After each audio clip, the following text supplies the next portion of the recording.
ETF index mutual funds నేర్చుకుని stock మార్కెట్లో రాణించాలనుకుంటున్నారా? వెంటనే ఈ నెంబర్కి కాల్ చేయండి.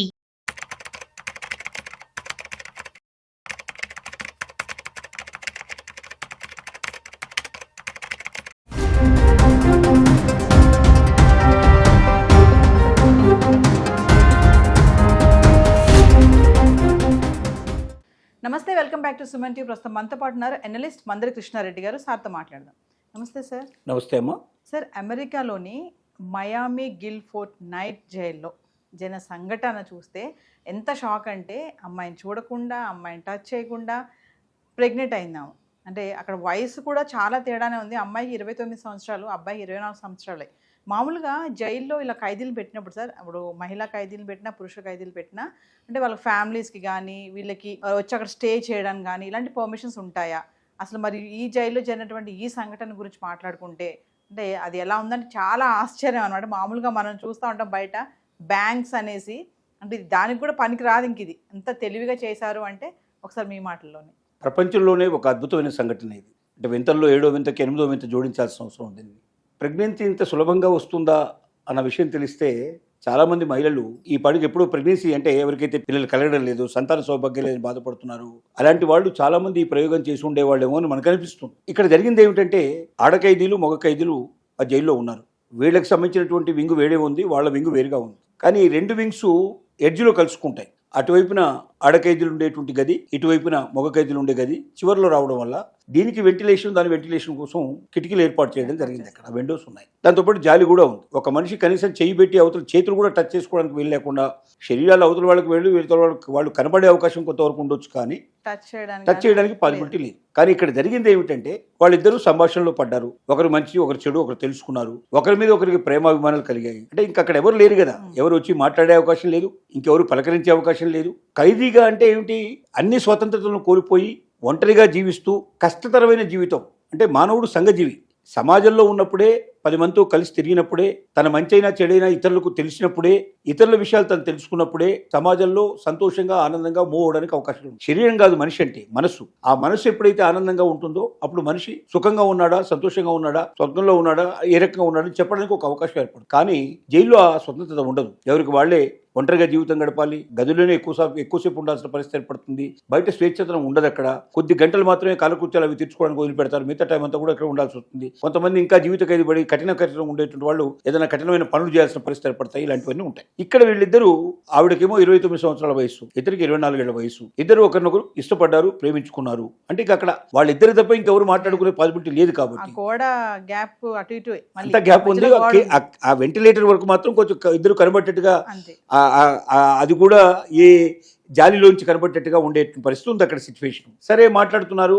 కొద్ది రోజుల తర్వాత తను ఏమి ఎక్స్పెక్ట్ చేశాడంటే, నేను నీ బిడ్డకు తండ్రిని కావాలి అనుకుంటున్నాను అని చెప్పాడు. ఇది ఎలా సాధ్యం? వాళ్ళు డిస్కస్ చేసుకున్నారు. ఒక ప్రయత్నం చేస్తే ఇది సాధ్యం అవుతుందేమో చూడండి అని ఆవిడైంది. కట్ చేస్తే ఆవిడకి గర్భం వచ్చింది. అది గర్భం కాదేమో అని ముందుగా అందరూ అనుకున్నారు. కానీ అన్ని పరీక్షలు చేసిన తర్వాత అది గర్భం అని నిర్ధారణకు వచ్చవడం జరిగింది. ఎవరైనా రేప్ చేశారో అని స్టాఫ్ ఉంటారు కదా, స్టాఫ్లో మగవాళ్ళు ఎవరైనా ఆవిడ ఇష్టానికి వ్యతిరేకంగా కానీ, లేక ఎవరితోటో గడపడం వల్ల ఏమైనా వచ్చిందా? సాధ్యంగా అది సాధ్యం కాదు. ఎందుకంటే అన్ని కెమెరాలు, మొత్తం సీసీ కెమెరాలు ఉంటాయి. ఇక్కడ ఇండియాలో ఉన్నట్టుగా, ఇండియాలో కొంత రాత్రిపూట దొంగలు బయటకు వదిలిపెట్టేసి మళ్ళీ తెల్లవారు దొంగతనం చేసి జైల్లోకి వచ్చిన సంఘటనలు కూడా మన దగ్గర కొన్ని జరిగాయి. అక్కడ అలా ఉండదు, చాలా స్ట్రిక్ట్ గా ఉంటుంది. ఖైదీల పైన కూడా ఇలాంటి జరుగుతూ ఉంటాయి కదా సార్? ఏవి? మహిళా ఖైదీల పైన కూడా. మహిళా ఖైదీలపై అఘాయిత్యాలు ప్రతి జైల్లో సర్వసాధారణంగా జరిగినటువంటి విషయమే. అసలు కొన్ని బయటికి రావు విషయాలు, కానీ బయటకు వస్తే అవి చాలా హృదయ విదారకంగా ఉంటాయి, చాలా ఘోరంగా ఉంటాయి. గర్భవతులైన వాళ్ళు కూడా ఉన్నారు, గర్భాలు తీయించేసిన పరిస్థితులు కూడా, సంఘటనలు కూడా ఉన్నాయి.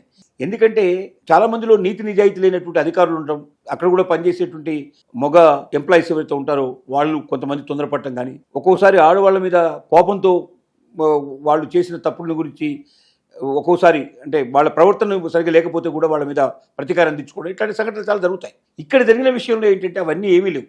ఇక్కడ చాలా పీస్గా జరిగింది. ఎవరు ఏ రకంగా కూడా బలవంతం చేయడం కానీ, ఇంకొకరు వచ్చి ఆవిడని శారీరకంగా టచ్ చేయడానికి కానీ అవకాశం అక్కడ ఏమీ లేదు. మరి బిడ్డ పుట్టిన తర్వాత అప్పుడు DNA టెస్ట్ చేశారు. అంటే ఆవిడ చెప్పింది, అతని వల్ల నాకు గర్భం వచ్చింది, కానీ మేము కలుసుకోలేదు అని చెప్పింది. DNA టెస్ట్ చేస్తే అతనే బిడ్డకు తండ్రి అని చెప్పి తెలియదు. ఇది ఎలా సాధ్యమైంది? అప్పుడు కానీ దానికి సంబంధించిన రహస్యం బయటికి రాలేదు. ఏంటంటే, ఇతను తన స్పెర్మ్ని ఒక పేపర్లో చుట్టేసి ఆ వెంటిలేటర్లోంచి దాన్ని అవతలికి వేసేయడం జరిగింది. అది ఆవిడ చేరే పరిస్థితి ఉంది. అది ఎలా జరిగిందో కూడా మరి మనకు పూర్తిగా తెలియదు. కానీ లేదా ఈ రెండు దగ్గరగా ఉంటే విండోస్ ఏమైనా మరి ఏదైనా కర్ర కానీ దాన్ని నా చుట్టేసి దాంట్లో పంపించడం జరిగిందా, ఏదో మొత్తం మీద ఈ స్పెర్మ్ అవతలికి వెళ్ళింది. దాన్ని ఆవిడ మామూలుగా ఇంజెక్షన్ రూపంలో తీసుకోవడానికి కానీ అలాంటి ఏదో ఒక పరికరం తన దగ్గర ఉంది. అది బహుశా శారీరకంగా తనకున్నటువంటి ఏదైనా అసౌకర్యం గురించి కానీ వాటి కానీ ఏదైనా ఒక కార్యక్రమంలో ఆ రకమైన ఒక పరికరం తన దగ్గర ఉంది. ఆ పరికరంతో తను తన రహస్య ప్రదేశంలో తను ఇంజెక్ట్ చేసుకోవడం జరిగింది. అలా ఇంజెక్ట్ చేసుకోవడం ద్వారా 1 నెల రోజులు కంటిన్యూస్గా ఈ ప్రాసెస్ చేశారు వాళ్ళు. తను 3rd మంత్కి ప్రెగ్నెన్సీ వచ్చినట్టుగా తను కన్ఫర్మ్ చేసుకోవడం జరిగింది. అది అంటే ఎవరు ఏ డాక్టరు సహాయం చేయలేదు. అసలు వాళ్ళు పెద్దగా సైంటిస్టులు కారు, వాళ్ళిద్దరు డాక్టర్సు కారు, దీనిలో గొప్ప నాలెడ్జీ వాళ్ళకి లేదు. కానీ అతను ఒక ప్రయత్నం చేయమన్నాడు, ఈవిడ ఆ ప్రయత్నం చేసింది. ఆ ప్రయత్నం సక్సెస్ అయింది. తత్ఫలితంగా తన గర్భవతి అయింది, బిడ్డ పుట్టడం జరిగింది. ఇది ప్రపంచంలో ఒక గొప్ప వింత.